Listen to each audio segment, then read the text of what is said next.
Hi friends, कैसे हो आप लोग। स्वागत है आपका अपने channel math research centre Aryan sir पर। तो आज मैं फिर से लेके आया हूँ आपके लिए काफी ज्यादा डरावना भयानक स्टोरी। तो चलिए बिना वक्त गवाए कहानी को शुरू करते हैं। शीर्षक का नाम है एक सच्ची डरावनी कहानी। इरफान पूरे दिन की मेहनत करके अपने घर की ओर निकलता था। वह अपने परिवार की पूरी जिम्मेदारी अच्छे से निभाते हैं। ऑटो रिक्शा पूरे दिन चलाने के बाद वह थक जाता है, लेकिन वह इसके बावजूद बेहद खुश होता है। आज उसकी कमाई अच्छी हुई होती है। वो सोचता है कि घर पहुंचते हुए वह रास्ते से कुछ खाने के लिए ले चलेगा ताकि उसके दोनों बच्चे और पूरा परिवार को खुशी मिले। इरफान अपने परिवार से बेहद प्रेम करता है। वो हर दिन अपने समय से ज्यादा वक्त ऑटो रिक्शा चलाता था ताकि किसी भी दिन उसके परिवार वालों को किसी के सामने हाथ फैलाने न पड़े। आज इरफान को बहुत फोन आ रहे थे। यह सब फोन उसके घर से ही आ रहे थे। इरफान के बच्चे उसे फोन करके जल्दी आने को कहते क्योंकि वह अपने पापा के साथ उनका जन्मदिन मनाना चाहते। इरफान के बच्चे इरफान को लगातार 2 घंटे से फोन कर रहे थे। इरफान उन्हें हर फोन पर मना कर देता था क्योंकि वो चाहता था कि थोड़ा सा धन और कमा ले ताकि शांति से वह अपना जन्मदिन मना सके। रात के 11 बज रहे थे। इस वक्त गांव के लोग नींद की अवस्था में थे। इरफान को अब कोई सवारी नहीं मिल रही। इरफान ने सोचा कि अब उसे शायद कोई अन्य ग्राहक नहीं मिलेगा।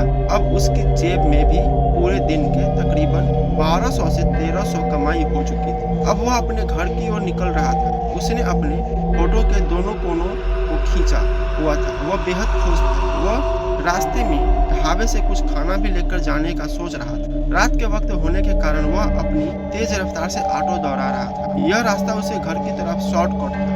वह ऑटो को हवा से बात करवा रहा था। तभी अचानक से एक तेज रोशनी उसके आंख के सामने पड़ी और वह खुद को बचाने के लिए ऑटो के हैंडल को दूसरी ओर किया। अंधेरे होने के कारण उसे यह मालूम न चला कि उसका रास्ता अब बदल चुका है। वह जिस रास्ते पर अब था, यह रास्ते की एक खास बात वह यह थी कि इस रास्ते से इरफान का गहरा संबंध रहा है। 20 साल पहले वह इसी रास्ते से गुजर रहा था। इरफान को उस रास्ते में घुसते ही अजीब सी ध्वनि सुनाई देती है। उसे अपना वही सफर फिर से याद आने लगता है। वह इसी दिन 20 साल पहले आया था। रास्ता बेहद सुनसान था। वह आगे जल्दी बढ़ रहा था। तभी अचानक से उसके ऑटो रिक्शा के सामने एक लड़की आई। लड़की की शक्ल देख इरफान बेहद घबरा गया। इरफान की आंखें बंद हो गई। उसने आंखों को रगड़ा और फिर से आगे की ओर देखा, परंतु इस बार वो लड़की नहीं थी। उसी वक्त इरफान के कंधे पर उसी लड़की का हाथ आता है। वो सर्द हवा में भी पसीने से भीग जाता है। वो लड़की उसे बोलती है, भैया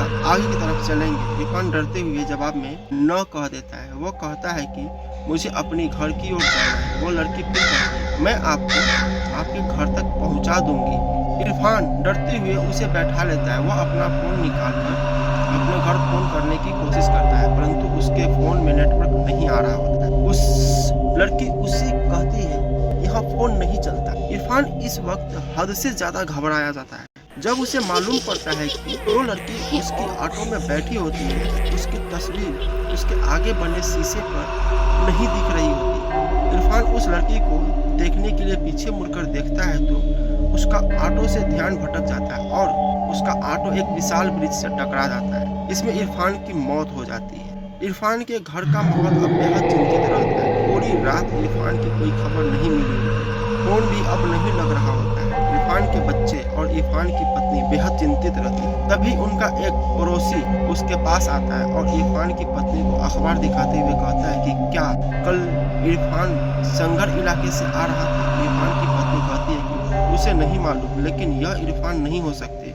वो गाड़ी कभी लापरवाही से नहीं चलाते। वह इतने भरोसे से इसलिए कह पा रही थी क्योंकि अखबार में मरने वाले की फोटो नहीं थी। इरफान के घर के सामने अचानक से पुलिस की गाड़ी पहुंचती है। सभी घबरा जाते हैं। पुलिस के हाथ में एक तस्वीर होती है। यह तस्वीर इरफान की लाश की होती है। पुलिस इरफान की पत्नी से जब पूछताछ करता है तो उसकी पत्नी कहती है, जी साहब, यह मेरे पति है। इरफान की पत्नी इरफान को मृत शरीर देखकर क्रोध को रोक नहीं पाती। उसके आंसू बहने लगते हैं। बच्चे भी बेहद ज्यादा रो रहे होते हैं। पुलिस, देखिए, हम आपका दर्द समझते हैं। हम आपकी यहाँ सहायता करने ही आए हैं। हम आपसे कुछ सवाल पूछना चाहते हैं जिससे इस केस में थोड़ी मदद मिलेगी। इरफान की पत्नी मदद करने के लिए हामी भर देती है। पुलिस, इरफान ऑटो रिक्शा कब से चला रहा है। इरफान की पत्नी, जी आज तकरीबन 20 साल हो गए। आज ही अपने जन्मदिन इन्होंने ऑटो चलाना चालू किया था। पुलिस: अच्छा, यह ऑटो उसके खुद का है? इरफान की पत्नी: जी, शादी के कुछ महीने बाद इन्होंने ऑटो को अपने नाम करवा लिया था। इससे पहले यह ऑटो इनके चाचा जान का था। वे ऑटो यूनियन के पूर्व प्रधान रह चुके। पुलिस इरफान की पत्नी से पूछताछ करने के बाद मोहम्मद के पास पहुंचती है। मोहम्मद पूर्व ऑटो यूनियन का प्रधान रहा और इरफान का चाचा है। पहले तो वो पुलिस के हर सवाल का जवाब देने से मना करता रहा, लेकिन जब पुलिस वाले उसे सच बताने के लिए मारने लगे तो उसने बताया इरफान की अम्मी बचपन में ही गुजर गई थी। इरफान के अब्बू यानी मेरे भाईजान शराबी थे। उन्हें शराब के अलावा खाने का कोई होश नहीं था। इरफान के लिए उसके माता पिता सब कुछ था। एक दिन ज्यादा शराब के कारण भाईजान की मौत हो गई। इरफान अकेला हो गया। गरीब के कारण ज्यादा पढ़ा लिखा नहीं था।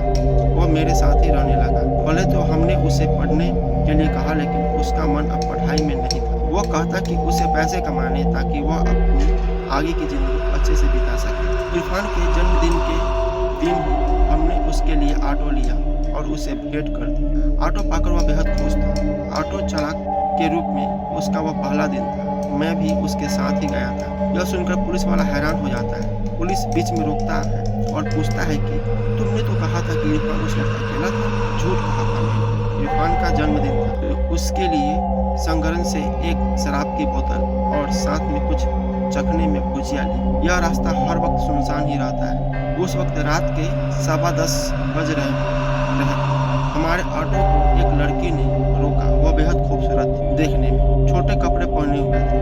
अपने घर जाना चाहती थी, लेकिन मैंने और इरफान ने काफी शराब पी हुई थी। इरफान नशे में बेकाबू हो गया और उसने उस लड़की का रेप करने लगा।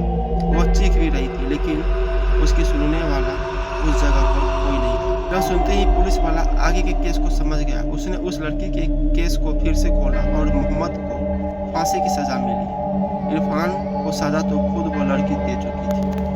तो फ्रेंड्स, कैसा लगा स्टोरी प्लीज कमेंट करके बताइए और हमारे चैनल को सब्सक्राइब जरूर कीजिए। मिलते हैं अगले स्टोरी में।